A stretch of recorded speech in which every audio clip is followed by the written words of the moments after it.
America is and must always be a nation of law and order.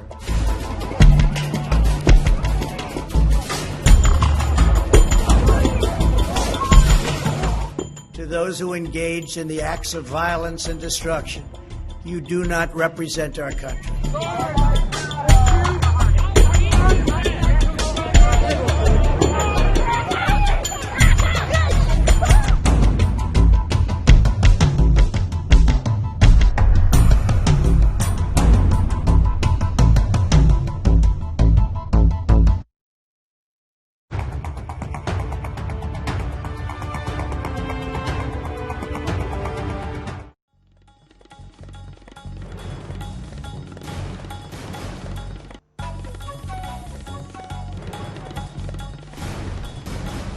नमस्कार, स्वागत है आपका आज तक पर। आपके साथ मैं हूं मीनाक्षी कनवाल। अमेरिकी इतिहास में लोकतंत्र के मंदिर को बंधक बनाने की शर्मनाक घटना के बाद जब दुनिया भर में डोनाल्ड ट्रंप विलन बन गए, दुनिया भर में जब उनके समर्थकों और उत्पात की हिंसा को लेकर आलोचना होने लगी, जब ट्रंप को तय वक्त से पहले व्हाइट हाउस से महाभियोग के जरिए बाहर करने की तैयारी शुरू हो गई थी, तो आखिरकार ट्रंप का जोश ठंडा पड़ गया। हवा का बदला रुख देखकर उनके तेवर भी नरम पड़ गए और उन्होंने चुपचाप सत्ता जो बाइडेन के हवाले करने की बात कह दी। संसद पर चढ़ाई के लिए उकसाने वाले ट्रंप को गुरुवार की हिंसा की भी निंदा करनी पड़ी। ट्रंप पर दबाव, इसके पीछे जबरदस्त वजह था। 6 मंत्रियों समेत उनके अपने कई भरोसेमंद साथियों ने इस्तीफे दे दिए हैं और इस बीच ट्रंप के खिलाफ जब महाभियोग की तैयारी है तो उससे पहले अब उनके बयान, उनके तेवर कुछ नरम पड़ते दिखाई दे रहे हैं और सत्ता हस्तांतरण को लेकर वो कह रहे हैं कि ये तय प्रक्रिया के तहत आराम से होगा।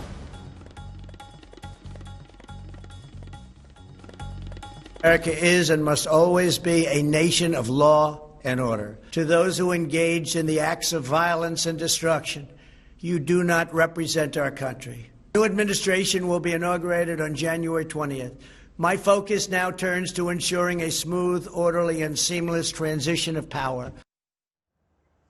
अमेरिकी संसद पर 4 घंटे की बवाल के बाद आखिर डोनाल्ड ट्रंप ने पीछे हटना बेहतर समझा। कल तक वो अपने समर्थकों को भड़का रहे थे, लेकिन आज उनको अपने समर्थकों के खिलाफ मजबूरी में गुस्से का इजहार करना पड़ा। बड़ी वजह यह है कि विपक्षी तो निशाना बना ही रहे हैं, लेकिन खुद रिपब्लिकन भी उनको छोड़ते हुए दिखाई दे रहे हैं।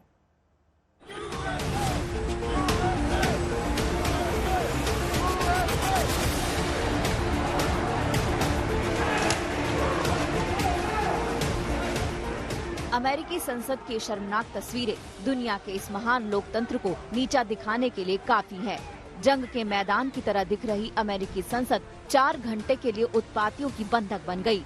हार को हजम नहीं कर पा रहे ट्रंप के समर्थकों ने सीधे संसद पर चढ़ाई कर दी।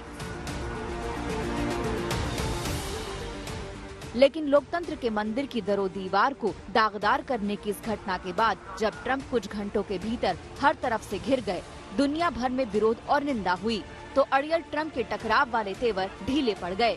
उन्होंने जो बाइडेन को नया राष्ट्रपति भी माना और हिंसा की निंदा भी उनको करनी पड़ी। America is and must always be a nation of law and order. To those who engaged in the acts of violence and destruction, you do not represent our country. A new administration will be inaugurated on January 20th. My focus now turns to ensuring a smooth, orderly, and seamless transition of power. हिंसा पर हर तरफ से लानत मलानत के बाद Trump को घुटने तो टेकने ही पड़े, लेकिन जरा उनके हिंसा के पहले और बाद के 2 बयान देखिए। We're going to walk down to the Capitol and we're going to cheer on our brave senators and congressmen and women. And we're probably not going to be cheering so much for some of them. Because you'll never take back our country with weakness. We love you. You're very special. You've seen what happens. You see the way others are treated that are so bad and so evil. I know how you feel. But go home and go home in peace. Trump को घुटने टेकने पड़े तो आखिरकार क्यों? इसकी वजह है महाभियोग की आशंका, जिसकी पुरजोर मांग उठ रही है। सत्ता में उनके 14 दिन बचे हैं, लेकिन इससे पहले ही उनको दफ्तर से बाहर करने के लिए महाअभियोग की मांग तेज हो गई है। हाउस ऑफ रिप्रेजेंटेटिव की स्पीकर नैन्सी पेलोसी और सीनेट में डेमोक्रेटिक नेता चक शूमर ने महाअभियोग के लिए उपराष्ट्रपति माइक पेंस से पुरजोर मांग की।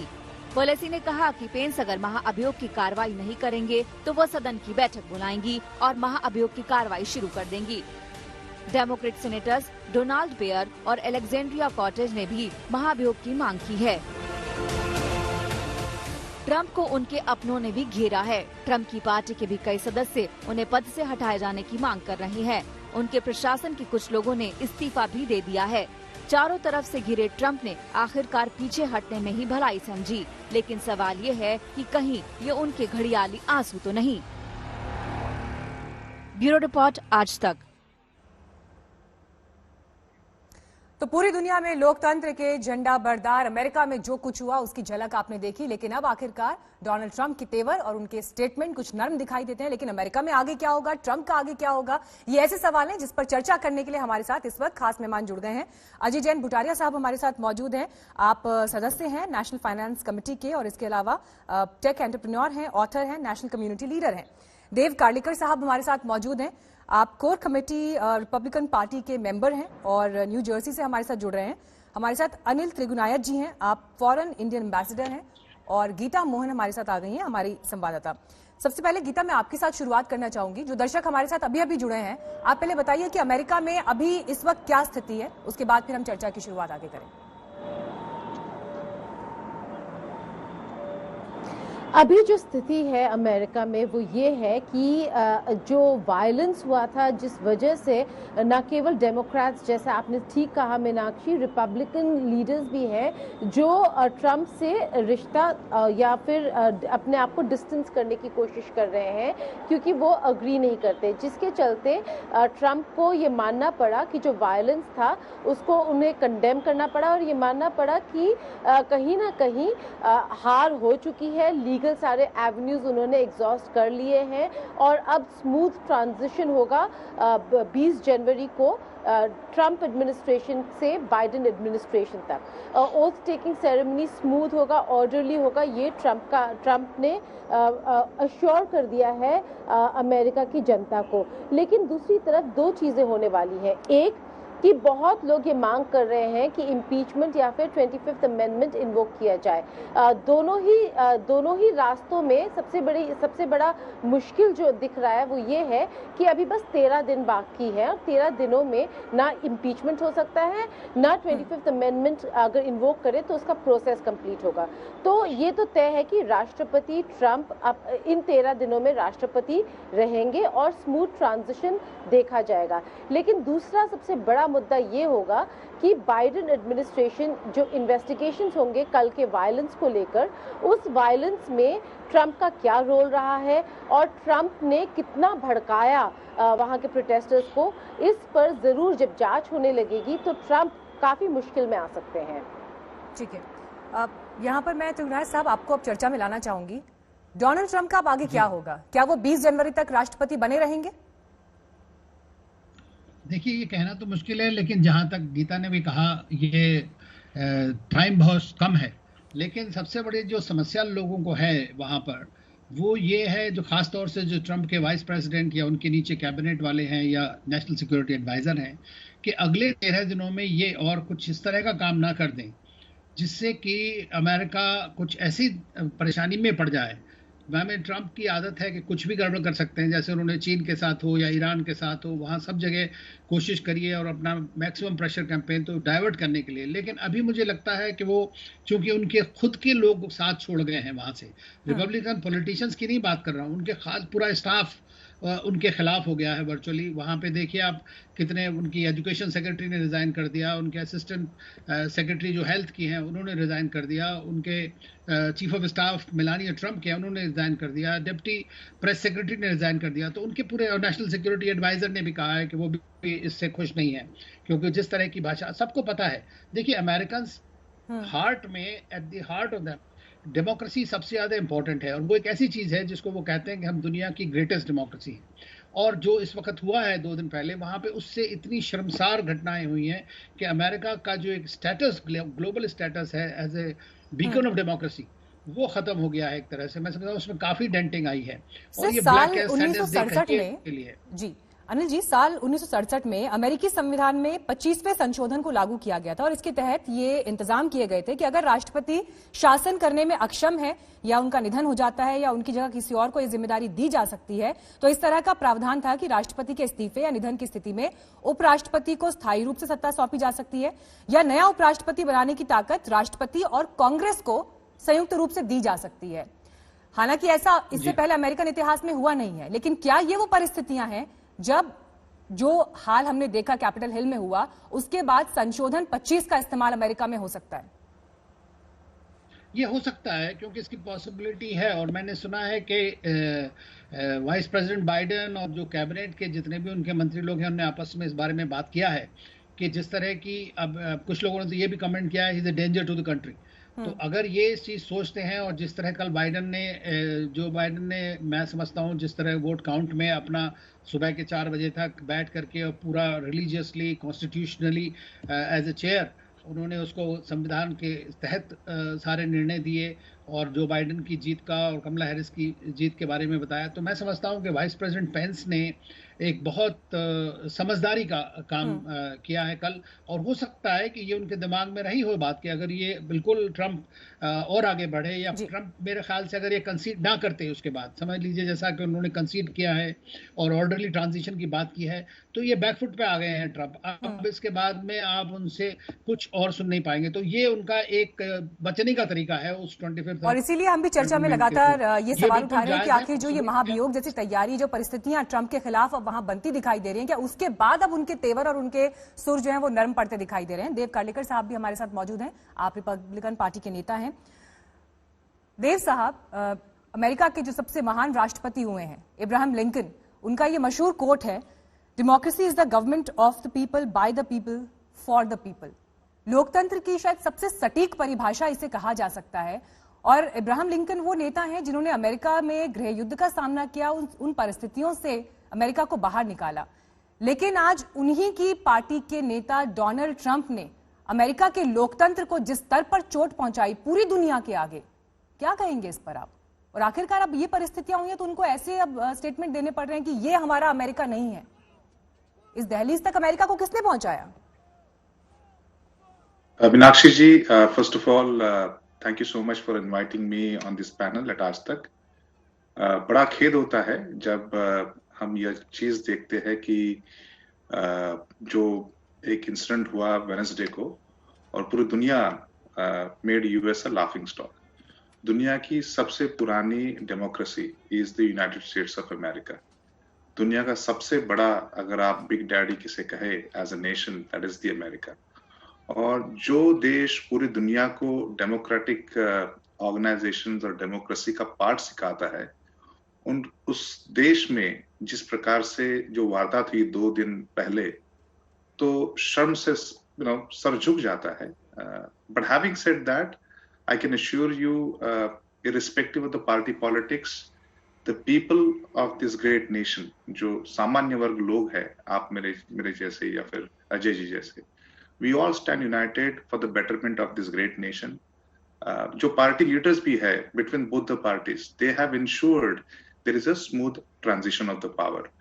रिपब्लिकन पार्टी की भी जो कोर कमेटी और जो कोर नेता है, they have sat with Trump साहब and made sure that he will concede, which he did, as well as he will denounce the act which has happened yesterday, which also he did. तो I'm happy. मुझे इस बात का जरूर खेद है जो शर्मनाक घटना हुई वो नहीं होनी चाहिए थी, जिसमें 5 लोगों की जाने गई। एक पुलिस कर्मचारी भी था, एक लेडी थी, 14 साल यूएस एयरफोर्स में थी। तो यह नहीं होना चाहिए था। इसमें 50 से ज्यादा लोग घायल हुए, लेकिन I can assure you the FBI, the police will interrogate this entire incident.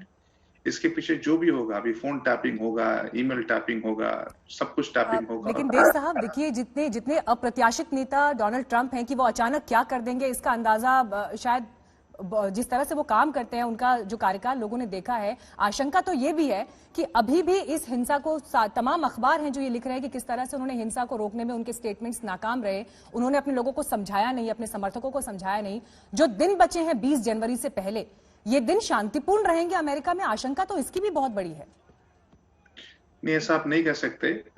He gave a speech, कल भी उन्होंने कहा था कि लोगों के घर वापस जाए, अनपीसफुली वापस जाए। फिर उसके बाद में उनका आज भी स्टेटमेंट आया था, उन्होंने ये निंदनीय कृत्य की उन्होंने सपोर्ट नहीं किया था। ही सेड कि इसके जिन्होंने भी किया उनके खिलाफ सख्त से सख्त कार्रवाई होगी। तो ऐसा कहना गलत होगा कि उन्होंने इसे प्रोत्साहन दिया या फिर उन्होंने इसके खिलाफ कुछ एक्शन नहीं ली।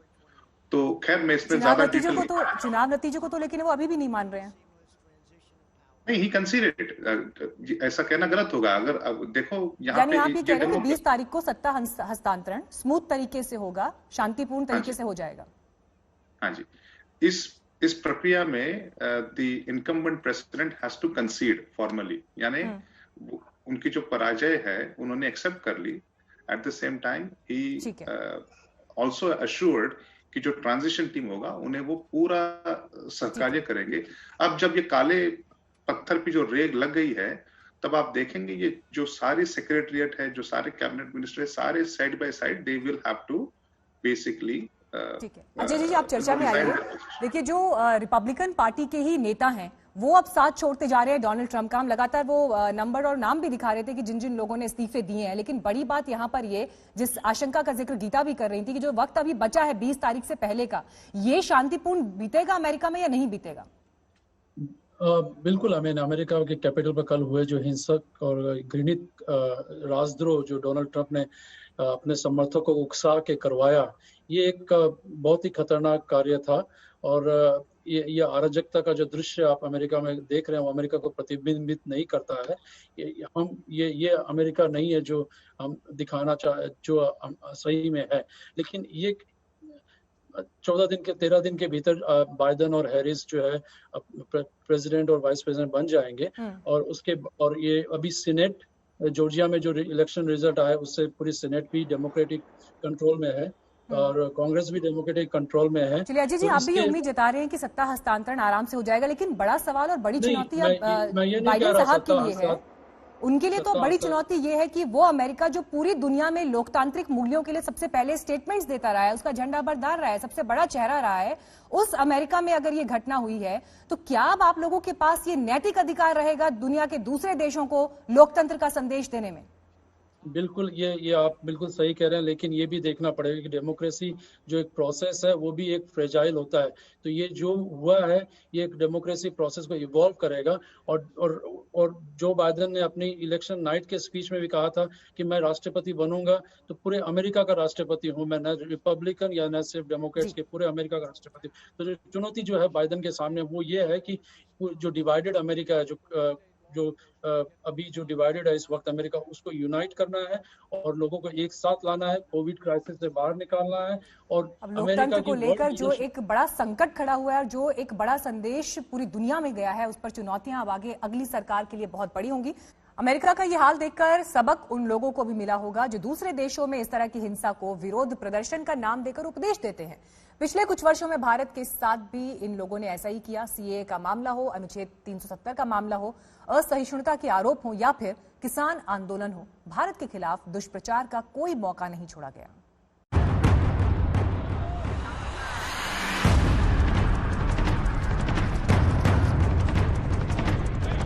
आज अमेरिका को ये तस्वीरें शर्मिंदा कर रही है। आज अमेरिका में ट्रंप सपोर्टर्स को कोसा जा रहा है। अमेरिका इसे विरोध प्रदर्शन नहीं, लोकतंत्र पर हमला कह रहा है। अब इन्हें समझ में आया है कि अराजकता क्या होती है। अब इन्हें पता चला है कि लोकतांत्रिक तरीके को चुनौती देने वाली सोच क्या करती है। ये वही लोग हैं जो दुनिया भर में लोकतंत्र के उपदेश देते हैं, हर जगह अपनी टांग अड़ाते हैं और जब भी इन्हें मौका मिलता है अपना एजेंडा चलाते हैं। अभी किसान आंदोलन पर ही अमेरिका के कई सांसद ने वहां के विदेश मंत्री को चिट्ठी लिखी थी और भारत के सामने ये मामला उठाने को कहा था। लेकिन भारत ने सभी से सीधी बात की थी कि देश के आंतरिक मामले में कोई ना पड़े। याद कीजिए इन्हीं बातों पर भारत के खिलाफ कितना दुष्प्रचार किया गया जब नागरिकता कानून आया था और हिंसक विरोध प्रदर्शन किए गए थे। अमेरिका में जो लोग आज अपने यहाँ हिंसक प्रदर्शन को कोस रहे हैं, तब वही लोग भारत में हिंसक प्रदर्शन का एक तरह से समर्थन कर रहे थे। नागरिकता कानून पर भारत को कोस रहे थे। नागरिकता कानून पर भारत के खिलाफ खूब एजेंडा चलाया गया। सवाल किए गए कि धार्मिक आधार पर भेदभाव किया जा रहा है। तब अमेरिकी मीडिया में भारत के खिलाफ लेख छप रहे थे। कानून का विरोध करने वाले हिंसक प्रदर्शनकारी इन्हें मासूम लग रहे थे और भारत इंटॉलरेंट दिख रहा था। यही अनुच्छेद 370 के मामले में हुआ जब अमेरिका के कई सांसद वहां की संसद में भारत के खिलाफ प्रस्ताव तक ला रहे थे। इसमें भारतीय मूल के अमेरिकी सांसद प्रमिला जयपाल भी शामिल थी। तब ऐसे नेता आतंक को भूल जाते हैं और भारत को मानवाधिकारों का लेक्चर देने लगते हैं। इन्हें आतंक का रास्ता चुनने वाले और हिंसक प्रदर्शन करने वाले दूसरे देशों में अच्छे लगते हैं। लेकिन अब जब इन्हें इन्हीं सोच की डोज मिल रही है तो फिर इन्हें अब ऐसी हिंसक सोच वाले लोग चुभ रहे हैं। विरोधाभास ये भी है कि ये वही लोग हैं जो हाल में ब्लैक लाइव्स मैटर प्रोटेस्ट का समर्थन कर रहे थे। इसमें भी हिंसक प्रदर्शनकारी अमेरिका के कई शहरों में उत्पात मचा रहे थे। जगह जगह आगजनी कर रहे थे, दुकानों में लूटपाट कर रहे थे। इनकी हिंसा ट्रंप के सपोर्टर्स की हिंसा से अलग कैसे है? एक हिंसा को आतंक और दूसरी हिंसा को विरोध प्रदर्शन का नाम दिया जा सकता है। दोनों गलत है और दोनों के खिलाफ बोलना चाहिए। इसी पाखंड से अमेरिका का ये हाल हुआ है। आज तक ब्यूरो। तो लोकतांत्रिक परिस्थितियों पर जो दब्बा अमेरिका में कैपिटल हिल हमले के बाद लगा है, उसने दुनिया भर में चर्चा छेड़ी है। हालांकि अब इस बीच डोनाल्ड ट्रंप के तेवर जरूर नरम दिखाई देते हैं। उनके खिलाफ महाभियोग की आशंका है। डेमोक्रेट सेनेटर इसके हक में हैं। इसके साथ ही कुछ रिपब्लिकन भी इस मांग के हिमायती हैं। विपक्ष की दलील सुनिए।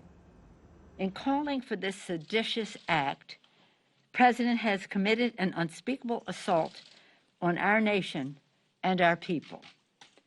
I join the Senate Democratic leader in calling on the Vice President to remove this president by immediately invoking the 25th Amendment. If the Vice President and the Cabinet do not act, the Congress may be prepared to move forward with impeachment. The quickest and most effective way to remove this president from office would be for the Vice President to immediately invoke the 25th Amendment.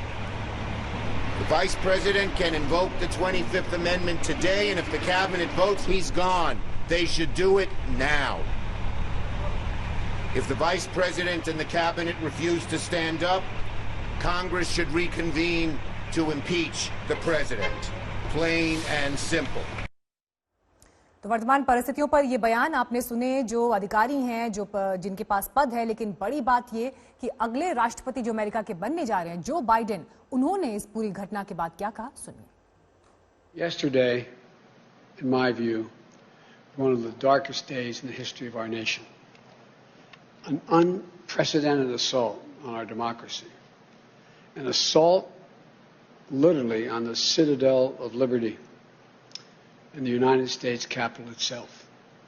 An assault on the rule of law. An assault on the most sacred of American undertakings. Ratifying the will of the people in choosing the leadership of their government. All of us here grieve the loss of life.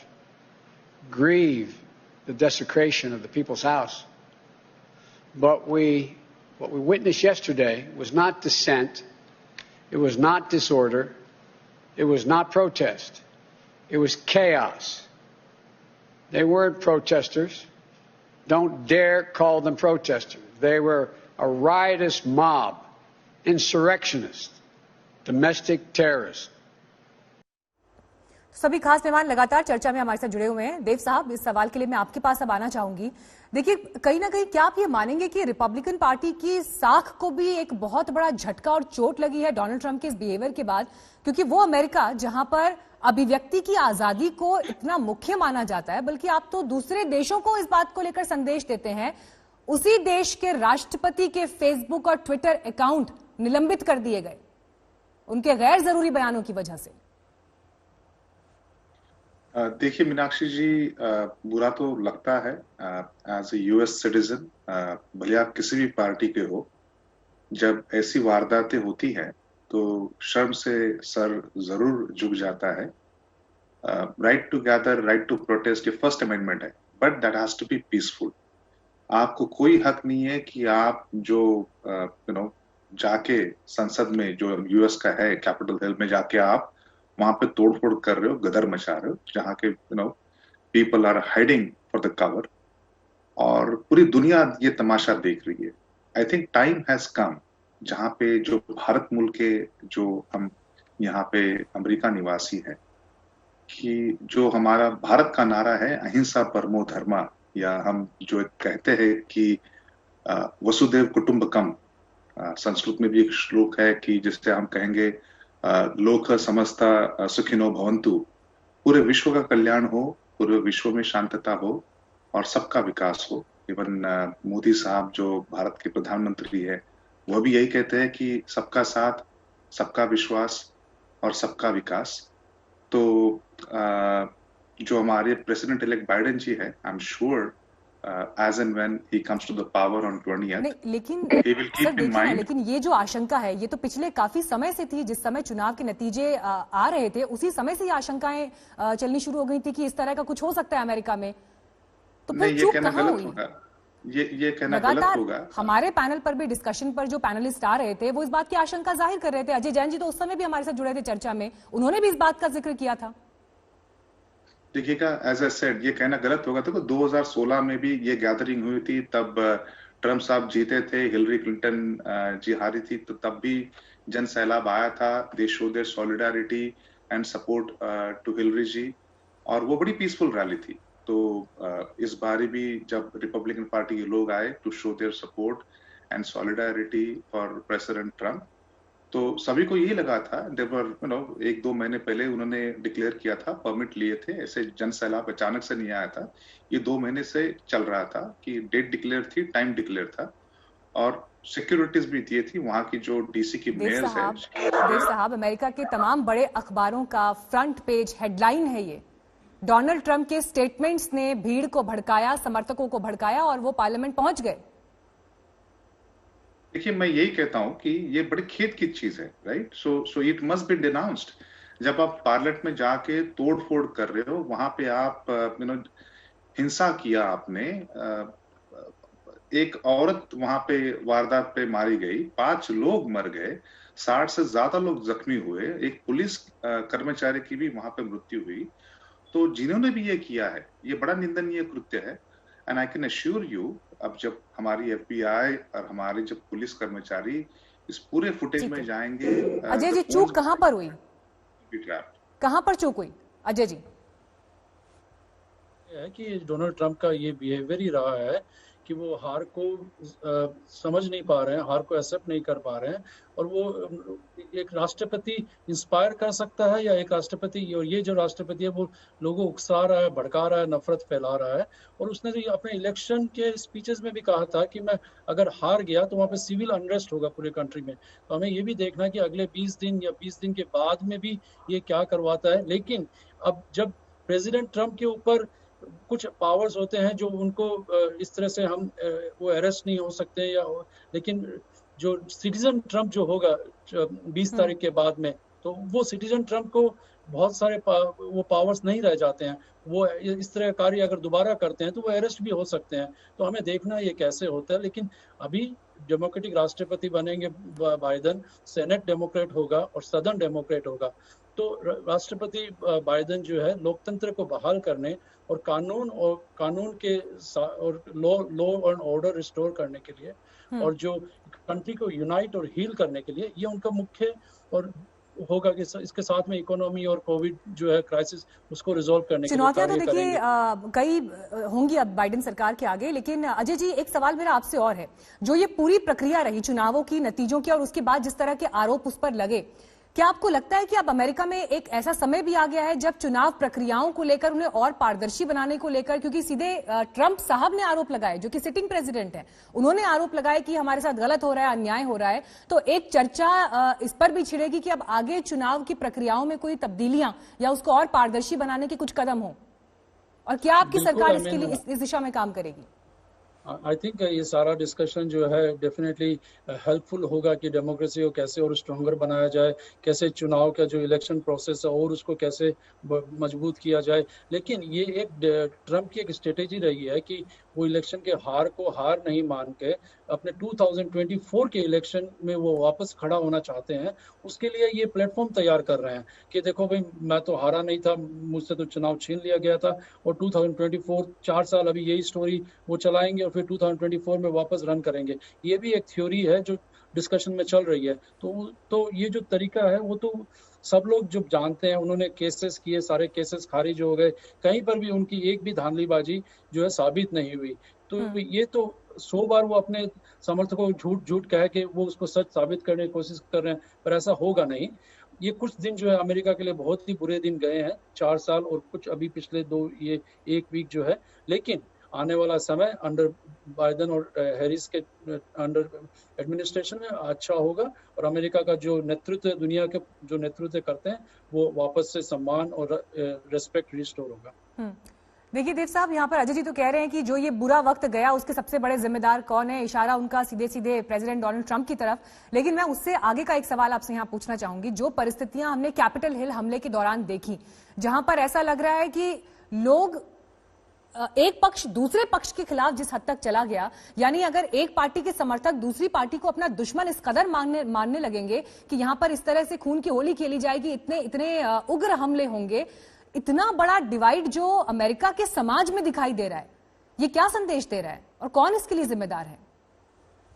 Meenakshi जी, यहाँ पे कोई दूसरी party नहीं थी। यहाँ पे जो protest थी, पीसफुल प्रोटेस्ट को वायलेंट प्रोटेस्ट, उसमें से जो चुनिंदा लोग थे जिन्होंने कानून को अपने हाथ में लेके जो संसद में घुस गए, हमला किया, I will not call them as an law abiding citizen, whether it is Biden, whether it is Trump और whether it is anyone, they have denounced this act. इनके ऊपर कार्रवाई होनी चाहिए, ताकि जो और कोई लोग होंगे जो कभी सोचे भी ना कि अगर हम ऐसा करें तो they should learn a lesson.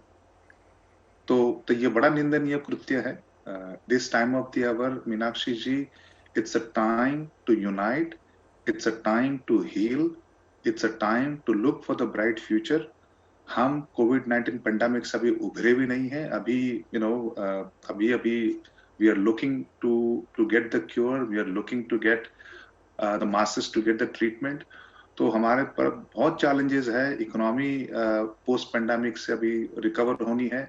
तो this time people have voted and people have chosen President-elect Biden and Vice President-elect Kamala Harris. So it is time we should keep our parties and our views aside. We must appreciate, we have gone to the Supreme Court and Supreme Court का judgment है. So we must appreciate, that's the beauty of this country, that's the beauty of this democracy. End of the day, party का अपना view होता है, but we must appreciate the rule of the land, and we welcome President-elect Biden, Vice President-elect Harris, and we wish them well, because जब वो कामयाब होंगे तब ये देश कामयाब होगा। जब ये देश कामयाब होगा तो जो पूरी दुनिया के 194 कंट्रीज है उन्हें भी बेनिफिट मिलेगा, बिकॉज हम जो एक महाशक्ति है तो वो महाशक्ति को सक्सेसफुल होना ही है, और भारत का भी इसमें एक बहुत बड़ा महत्वपूर्ण योगदान होगा towards not only becoming a विश्व गुरु, but towards strengthening their ties with the USA, and we, those who have a dual heritage living in this country, have a very important role to play. दुनिया में सिर्फ एक देश है जहां 200 साल से भी ज्यादा पुराना लोकतंत्र है, और वो अकेला देश है अमेरिका। लेकिन 200 साल से भी पुराने लोकतंत्र का 4 घंटे में एक नया चरित्र दिख गया। अमेरिका की तस्वीरें देखकर दुनिया के दूसरे लोकतंत्र हैरान और परेशान हो गए। ट्रंप समर्थकों की हिंसा की दुनिया के बड़े बड़े नेताओं ने निंदा की।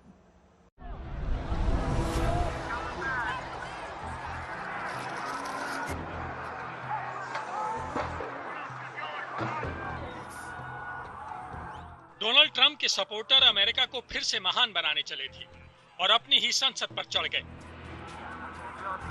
232 साल की डेमोक्रेसी की ऐसी धज्जियां उड़ी कि खुद अमेरिका से रोते नहीं बन रहा है, क्योंकि ये वही डेमोक्रेसी है जिस पर अमेरिका नाज करता है और दुनिया को इसी का पाठ भी पढ़ाता है।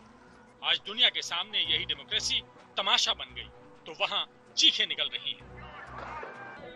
Now we gather due to a selfish man's injured pride and the outrage of supporters who he has deliberately misinformed for the past 2 months and stirred to action this very morning. What happened here today was an insurrection incited by the President of the United States. Those who choose to continue to support his dangerous gambit by objecting to the results of a legitimate democratic election will forever be seen as being complicit in an unprecedented attack against our democracy. ये कोई और नहीं, Trump की Republican party के नेता हैं जो Trump और उनके समर्थकों की हरकतों से शर्मिंदा हैं। डोनाल्ड ट्रंप ने जिस तरह से चुनाव नतीजों के खिलाफ अपने समर्थकों को भड़काया, उसमें ये दिन आना तय था जब ट्रंप के समर्थक अमेरिका की संसद में घुसकर वैसी अराजकता फैला रहे थे जिस अराजकता में अमेरिका दूसरे देशों को लोकतंत्र सिखाता रहा है। ये एक अमेरिका के लिए सबसे बड़ा काला दिन है। कोई आप सोच लें कि अमेरिका जो दुनिया का सबसे बड़ा अपने आप को ग्रेटेस्ट डेमोक्रेसी बोलता है, उनके यहाँ पर इस तरह की बातें हो रही हैं जहाँ पे ना कानून का कोई डर है, ना कानून की कोई रिस्पेक्ट हुई, क्योंकि प्रेसिडेंट ट्रंप ने कई सारे कानून में केसेस डाले और उसका सब नतीजा पता है। ना ही अपने इलेक्टोरल सिस्टम पे विश्वास है। अगर ये तस्वीरें अमेरिका से बाहर कहीं और की होती तो बहुत मुमकिन था कि अमेरिका अपनी फौज लेकर वहां चढ़ दौड़ता, लोकतंत्र का ठेकेदार बनकर बम गिराने लगता, अराजकता और तानाशाही का नाम लेकर टैंक उतार देता, क्योंकि इराक, अफगानिस्तान से लेकर लीबिया, सीरिया तक उसका यही तो इतिहास रहा है। बात तो यह है कि प्रेसिडेंट ट्रंप इलेक्शन हार गए हैं और उन्होंने 50 बारी कोर्ट गए हैं और 90 जजेस ने फैसला किया है कि वो हार गए हैं। काउंटिंग भी 2 बारी हो चुकी है, पर वो ट्रंप ऐसे इंसान है, बहुत मतलबी इंसान है और बहुत घमंड है और वो कभी भी हार नहीं मान सकते और कभी भी उन्होंने अमेरिका की तो परवाह की ही नहीं, सिर्फ अपना नाम और अपना ब्रांड पहले दिन से। और जैसे आपके गेस्ट ने भी बोला कि नफरत से काम चलाया है और लोगों को इनवाइट किया है पिछले 2-3 दिन से कि आओ वाशिंगटन आओ। याद कीजिए 2003 में इराक की तस्वीरें, जब वॉर ऑन टेरर के बहाने अमेरिका इराक में घुस गया था। सद्दाम हुसैन की तानाशाही से आजादी दिलाने के नाम पर इराक पर हमला कर दिया था और आखिरकार इराक में सद्दाम को हटाकर अपनी मर्जी की सत्ता कायम कर दी।